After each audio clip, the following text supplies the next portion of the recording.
58. And so in this video right here, you're going to need a compass. You're going to need some sort of straight edge. Definitely have a highlighter and a pencil. I'm going to go ahead and do this with the compass, but if you use the patty paper, that would also work for helping maybe make some of these constructions a little bit easier. Of course, if you have like a professional compass, go with that one. Go with the one that works the best. We're going to construct the 3 angle bisectors of each triangle. And this is connected directly to the learning target all the way back on page 261, where we're going to construct the incenter and then understand that we are creating an inscribed circle. So, acute triangles, specifically not equilateral. These angles could be anything that are smaller than 90 degrees. To construct an incenter, to construct the angle bisectors, start by drawing an arc centered around one of the angles. And then, without really changing your circle, draw 2 arcs centered on one place where the original arc crossed the angle, and then a second arc on the other side. We don't need a full circle here, just a tiny little X created with the compass. And then, with your straight edge, from that angle, from the corner of that angle out through where those 2 arcs cross, draw a line. Get rid of the evidence. So get rid of that, get rid of that, get rid of this, and do it again. Now, a smart student in one of my classes the other day realized that, you know what, technically, the angle bisectors are all going to cross in the same spot. So you only need to really draw 2 because the third one you just kind of get for free. So again, with the compass, I'm going to do the angle bisector of this angle on the left here. It is draw an arc. Make sure your arc crosses both rays of the angle. And then with your compass out here, draw 2 little crossing arcs. And then where they cross is where we're going to line up our protractor, our straight edge, and then draw a line. Now our line should go through the angle. I could be a little more precise right there, and it should go through the place where the arcs cross, and then get rid of the evidence. Because the third angle is going to be bisected in the same fashion, all 3 lines should cross in the middle. So I'm not even going to bother using the compass for that third angle because the first 2 did their jobs. Let's go to the obtuse triangle.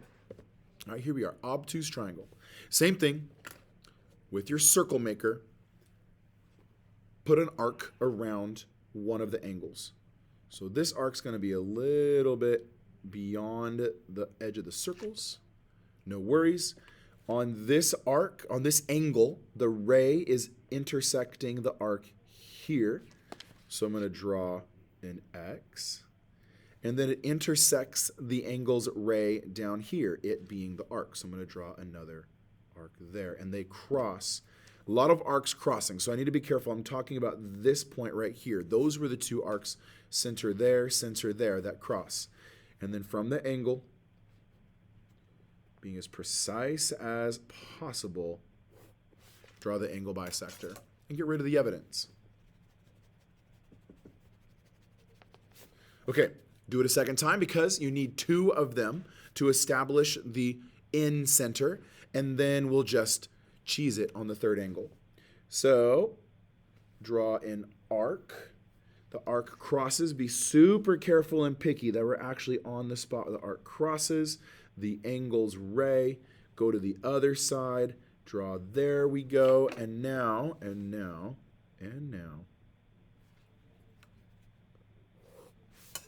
we have our angle bisector. Erase the evidence. Erase the evidence. Now the angle bisectors meet right here. That's the point of concurrency that we call the incenter. So the third angle, just connect it through that spot, and you've got your other angles, angle bisector. Let's keep going. Right triangle. Okay, right triangle, here it is. With a right triangle, I'm going to make the compass be a little smaller because my compass needs to be able to cross both of its rays, both of the rays of the angle that it's centered around. And then, you know what, actually, well, I'm going to keep using the compass, but because that's a 90-degree angle, I could make a 45 with the protractor straight off, and that would be totally fine. But I'm going to continue using my compass because It's professional. It's what I want to use. Okay, it's the same thing. And I don't even ever change the size of the compass once I draw my first circle. Just keep it the same size. From the angle through the place where the angles cross, that is my angle bisector. Get rid of the evidence. Now do that one more time from one of the other angles. Technically, if that's a 90 degree, well, I was going to say this could be like a 45, but I don't necessarily know it's a 45. It could be like a 60 and a 30. But whatever it is, I'm just going to pick another angle, and then I'm going to do the same thing. Draw one arc, then use that one arc to draw two more. Pay attention to your center, like your arcs, the circles that you're creating should be on like places where the angle's created or where like the arc crosses the rays of the angle. There's my angle bisector. For this angle, it's concurrent with the other angle bisector right there. So if I just draw from here through that point, that's my incenter. That's where the three angle bisectors come together. Last up is an equilateral triangle. And equilateral triangles we have to acknowledge because they're a special case of triangle. But in this problem, the angle bisectors are also the perpendicular bisectors. So I could do a perpendicular bisector construction on this one. But what will happen is they'll be in the exact location. Just get some tracing paper. Trace what we did on page 260, what was it, 3? And just to confirm, that could be more precise. I'm going to leave it for now. But it could be more precise just for the sake of argument. I just want to move forward in the video. Next up, arc. Uh-oh. Kind of lost it right there. Oh, we're good. We're good. We're good. Arc and arc. Three arcs create angle bisectors. And then when the angle bisectors are drawn on a triangle, all three angles have angle bisectors. Yeah, I didn't do a very good job. I didn't do a very good job because they should be meeting in the middle, and it's not meeting in the middle. Maybe a little more precise. Resketch. Resketch. That makes me feel better. Angle bisector. Make a conjecture about the location. Yeah, we're watching the last minute here. The bell just rang for me in my class, but not for you. You're not dismissed unless you're at home. Thank you for doing this work at home. Make a conjecture about the location of the intersection of the three angle bisectors of any triangle. Is the intersection located inside? They're all inside. In fact, the incenter is the point where the biggest circle can be created inside the triangle.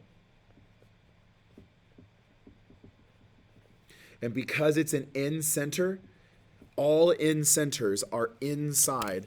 All incenters are inside the triangle. Always. Whether the triangle is right triangle or equilateral triangle or obtuse or just a random acute triangle, all incenters are inside the triangle. Thank you for watching this video. Please, I hope you used your YouTube resources appropriately and skipped ahead, skipped back, watched it in double speed, etc.